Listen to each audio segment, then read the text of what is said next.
Nous sommes quand même à la 14e édition des Rendez-vous du Management. On a démarré en 2006. Nous voilà aujourd'hui avec un programme ambitieux, puisqu'on a décidé de répondre à la question au cours de cette journée, que sera devenu notre management en 2024 ? Donc 2024, c'est tout un symbole sportif, un symbole mondial. 2024, c'est aussi très loin, et à la fois, c'est tout près, parce que vu la vitesse à laquelle évolue l'environnement et vu la vitesse à laquelle nous, on arrive à faire bouger nos organisations, 5 ans, c'est très loin et c'est en même temps très rapide. Alors quand on cherche comment répondre à la question du management 2024, on se heurte à quelques difficultés. Donc quand on se heurte à une difficulté, on fait « OK Google » et on demande à Google « Dis-moi ce que je dois faire pour adapter mon entreprise et mon management pour 2024 ». Et une fois que vous avez tapé ça, vous tombez d'abord là-dessus.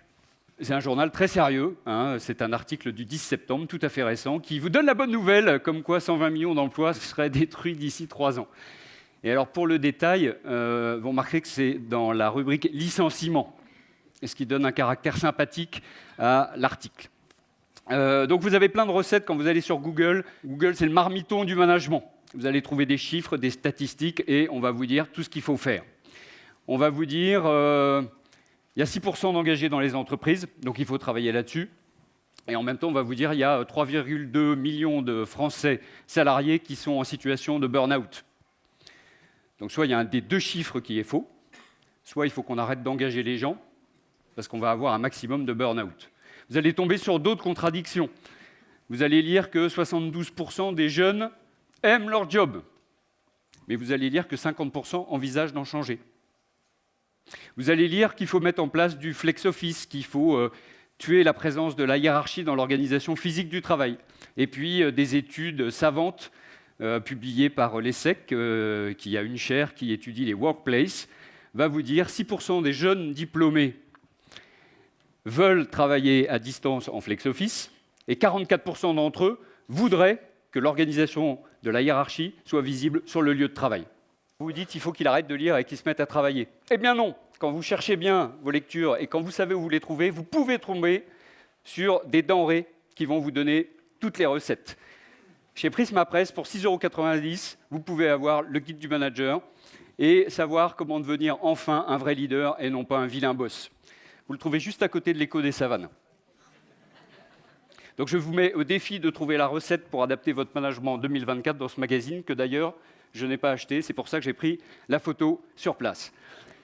Donc, à force de lire tout ça, on est complètement dérouté et on ne sait plus où donner de la tête. Et je me dis, mieux vaut essayer de comprendre ce qui se passe autour de nous de façon globale pour tirer nous-mêmes nos convictions, voire des certitudes sur la façon d'adapter notre management à horizon 2024.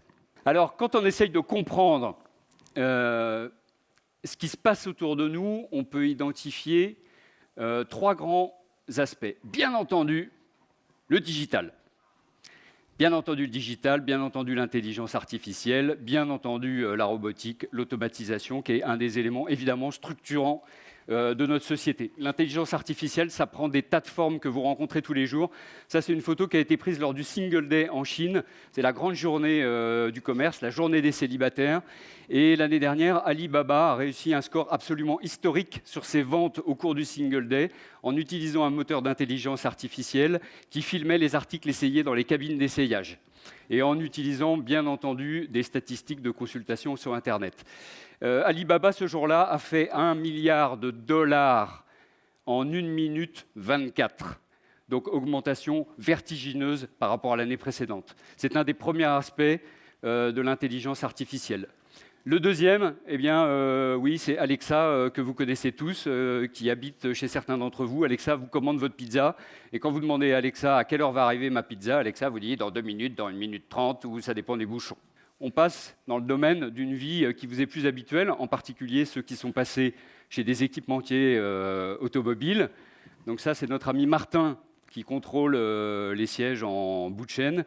Eh bien, Martin, demain matin, une partie de son emploi sera remplacée par une caméra dotée d'une intelligence artificielle extrêmement brillante qui permettra non seulement de capter beaucoup plus rapidement les défauts les plus compliqués et les plus difficiles à déceler, mais également d'aller beaucoup plus vite que Martin. Et puis ici, vous avez l'exemple d'une usine pharmaceutique ou d'un groupe pharmaceutique de 6000 personnes qui fait un gain de productivité de 15% en arrêtant de collecter 60 paramètres et d'archiver savamment toutes les données, en identifiant qu'il n'y a que 18 paramètres réellement influents sur la qualité de la production et qu'il y a 15% de rendement à la clé. Et puis celui-là, c'est le plus flippant. Celui-là, c'est le plus flippant parce qu'il nous rapproche de plus de ce qui nous fait peur, c'est le remplacement par le robot. Et effectivement, on est ici dans une entreprise de service. Cette entreprise de service s'est dotée d'un système de reconnaissance de langage qui lui permet de répondre aux emails des clients et qui, en faisant ça, gagne 17% de MOD, gagne 44% de réduction du délai de réponse à un client et gagne à la clé 4 points d'amélioration de la satisfaction client. Ouais. Ah, c'est flippant. C'est flippant. Ben, l'intelligence artificielle, c'est ça. Où que tu sois, l'intelligence artificielle, donne-le là. Deuxième paramètre, la vilaine et méchante génération Z. La génération Z.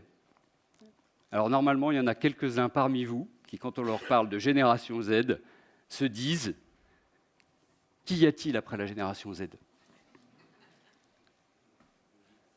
Qui sait répondre à cette question? La génération Z, ce sont les enfants qui sont nés entre 1996 et 2012. Tu as échappé à la génération Z? Tu as de la chance. Depuis 2012, on fait des enfants qui n'ont pas de génération. Alors la génération Z, ses caractéristiques, c'est quoi? La génération Z, c'est les as du tuto, les as du moteur de recherche, les as de la recherche d'information. Ce sont les as de la création de communauté, ce sont les as de l'action collective, ce sont les as de la mission collective. Ils sont dotés de compétences et de qualités génétiques, va-t-on dire, que nous, je parle pour ceux qui ne seraient pas de la génération Z, que nous n'avions pas. Alors vous allez me dire, bon, ok, la génération Z, on entend parler tous les jours, il a dû lire ça dans le guide du manager, mais au fond, c'est une frange marginale de la population, la génération Z, et on va juste attendre qu'ils grandissent, et comme ça, ils seront comme nous. La génération Z représente 7,5% de la consommation des ménages, quand même. Et en fait, la génération Z, c'est juste la version pure du produit qu'on est tous. C'est juste la version qui n'a pas eu le reste. La génération Z est à la société ce que la haute couture est au prêt-à-porter. Une tendance, mais une tendance extrêmement influente. Et au fond, on est tous comme eux. Je suis surpris de ne pas avoir un téléphone. Mais globalement, on est tous comme eux. Il faut l'admettre. On est tous zédistes. Nous sommes une société de génération Z, et tout ce qu'on vient d'évoquer sur l'immédiateté, sur le zapping et sur la connexion au monde, ben ça nous concerne. Et c'est pas grave. C'est pas grave. Donc, deux éléments majeurs qui nous entourent, le digital, qu'on a vu, avec toutes ces petites fantaisies, et puis la société de zédistes dans laquelle nous évoluons, avec son immédiateté, son zapping et son attirance pour le monde. Le troisième élément structurant qui nous entoure, c'est le marché, l'économie dans laquelle on évolue. Le marché, il a plusieurs caractéristiques. Alors là, plus les jours passaient avant cette journée, plus je me disais, pourvu que ça ne change pas. Puisque le premier argument est la croissance. Oui, on vit dans un marché extrêmement dynamique. Il n'y a pas photo. Alors chacun, ça et là, ici dans la salle, ressent des difficultés plus ou moins structurantes liées à différents aspects. Mais globalement, on vient de traverser une période extrêmement dynamique. Je vous invite à toucher du bois les chaises sur lesquelles vous êtes assises à deux mains, car plusieurs éléments pourraient nous faire penser que tout ça va bouger. Deuxième caractéristique du marché, la recherche de performance économique. Oui, tout va bien, mais recherche de performance économique, pourquoi? Parce que toute cette innovation, toute cette vitesse à laquelle il faut aller, ça coûte un peu cher. Mais aussi parce que dans ce monde où on peut tout comparer, n'importe quel concurrent peut apparaître au coin de la rue avec une offre meilleure et moins chère. Et si on n'est pas capable de la produire meilleure et moins chère avec une certaine performance économique, fin de la partie. Et puis, troisième caractéristique, le sacro-saint usage, la sacro-saine ou la sacro-sainte satisfaction client, où tout est fait pour travailler le désir et le bonheur du client, parce que le client est un zédiste. Le client est un zédiste. Donc le client, il faut que ça aille vite, que ça soit bien, que ça soit parfait, que ça respecte le monde et qu'on soit prêt à ce qu'il ait changé d'avis. Une fois qu'on a dit tout ça, on a les trois éléments qui structurent les comportements autour de nous et les comportements de nos entreprises. Je vous propose de retenir deux mots-clés qui semblent traduire le contexte dans lequel on évolue et ce qui va structurer l'évolution du management d'ici 2024. Le premier mot-clé, c'est l'expérience. Expérience, pourquoi ? Parce qu'il n'y a jamais eu un écart aussi grand entre la dynamique du marché et la disponibilité de collaborateurs qu'on puisse employer. Je disais une enquête la semaine dernière, 59% des patrons de PME disent que la première cause de ralentissement de leur développement, c'est leur difficulté à recruter. Le deuxième aspect, c'est que la recherche de performance économique, la recherche d'innovation permanente, la recherche de satisfaction client demande une implication sans faille, qu'on appelle l'engagement, le plus souvent, et que cette implication sans faille constitue l'expérience des collaborateurs. Et oui, on parle de plus en plus d'expérience des collaborateurs. Tout le monde parlait ici d'expérience des clients, et on n'est pas au bout du combat sur l'expérience des clients, mais l'expérience des collaborateurs, c'est nouveau. On est dans une économie de l'expérience, que ce soit l'expérience du client ou l'expérience du collaborateur. Le deuxième mot-clé, c'est la compétence. On a vu l'exemple de Martin tout à l'heure, Martin sur sa ligne de production avec ce siège. Alors Martin, il incarne la transformation du monde. Le digital, l'intelligence artificielle, crée le plus grand choc qu'on n'a jamais vu autour de la compétence. Martin, qu'est-ce qu'il va faire demain ? Martin, il va passer beaucoup plus de temps avec les fournisseurs à discuter des spécifications et à entendre leurs besoins. Martin, il va passer un peu plus de temps à paramétrer sa machine. Martin, il va remonter le flux de production pour pouvoir limiter les défauts de qualité en amont et éviter d'avoir à contrôler de la qualité en aval. Le manager de Martin, lui, que va faire le manager de Martin ? Le manager de Martin, il a un nouveau boulot, lui. Il a le boulot de faire monter Martin en compétences. Il a le boulot de s'occuper beaucoup plus de ses clients et il a le boulot de faire en sorte que l'expérience de Martin dans son travail soit la plus satisfaisante possible. La révolution du digital, c'est avant tout la révolution du rôle de l'homme dans l'organisation. C'est un transfert de métier, c'est un transfert de compétences qui est induit et facilité par le digital, mais ça n'est que la révolution du rôle de l'homme. Et alors parlons du manager là-dedans. Le manager, c'est probablement celui qui a le plus gros défi à relever. 56% des managers disent qu'ils ne se sentent pas prêts à assumer ce qu'ils vont avoir à assumer dans les 5 années qui viennent. Parce qu'effectivement, le manager, lui, il est libéré de la planif, du contrôle, du reporting, de la gestion de la norme, du réglementaire, de l'application de ce qu'on lui a dit.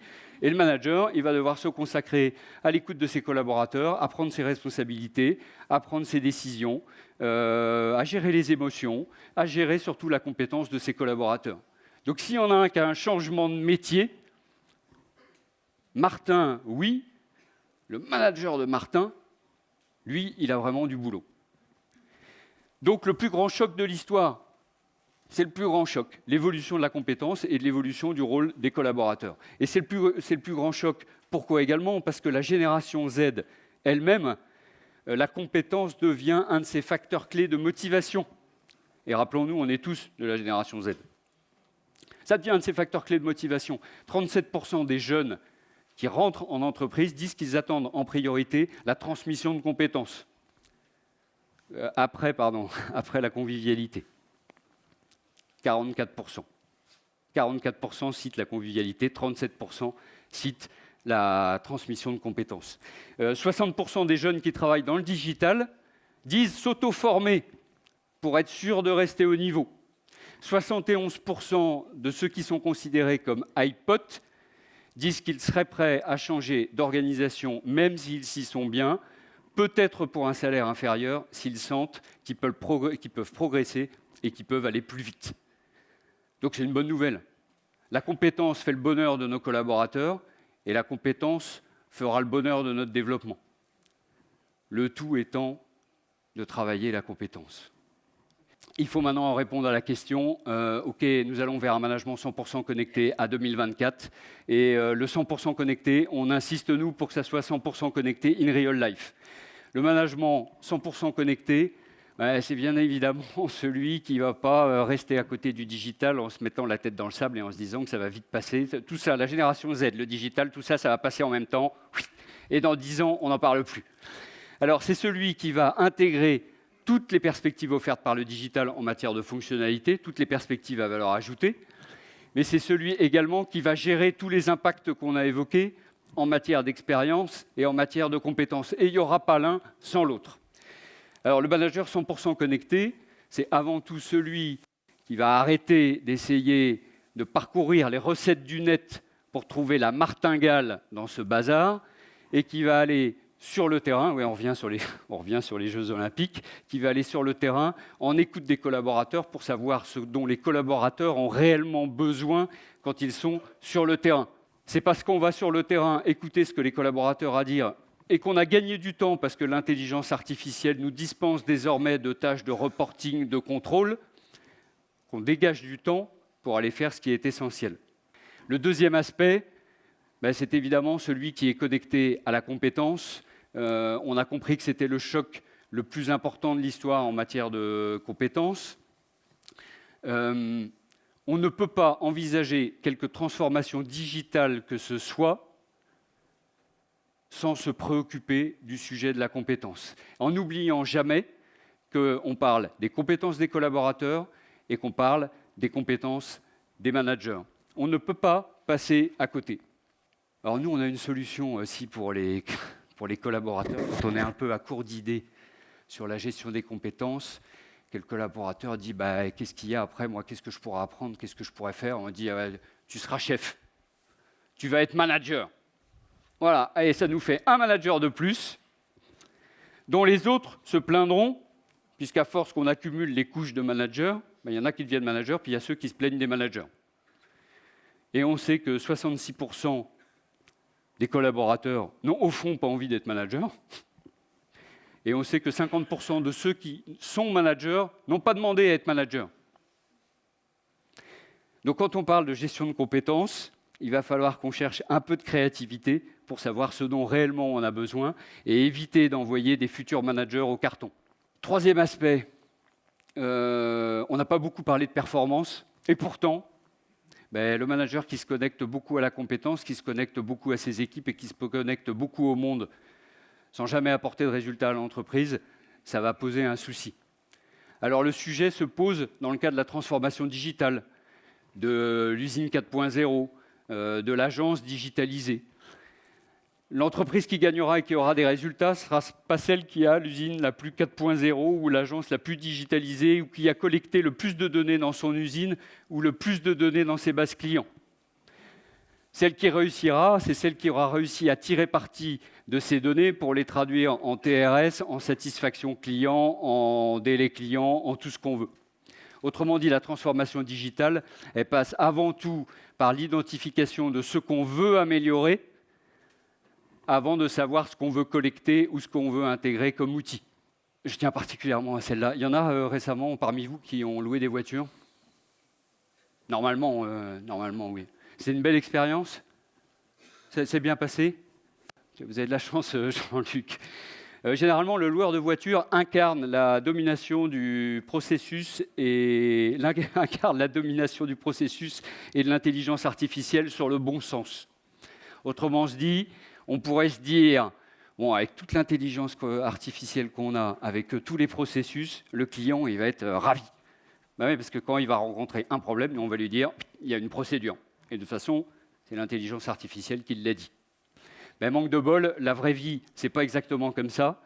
Et la première chose à laquelle on doit faire attention, c'est qu'on a en face un client, que le client attend une responsabilité, que le client attend de la confiance, et que le job du collaborateur, quand une partie de son activité la plus pénible intellectuellement va être remplacée par l'intelligence artificielle, ce qu'on va lui demander, c'est d'apporter à son client du bon sens, de la conscience, de la confiance, de la responsabilité, de l'écoute.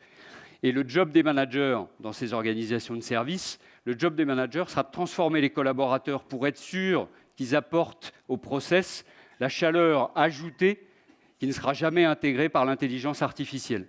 Et puis enfin, on ne pourra pas oublier cet intérêt des édistes pour le monde.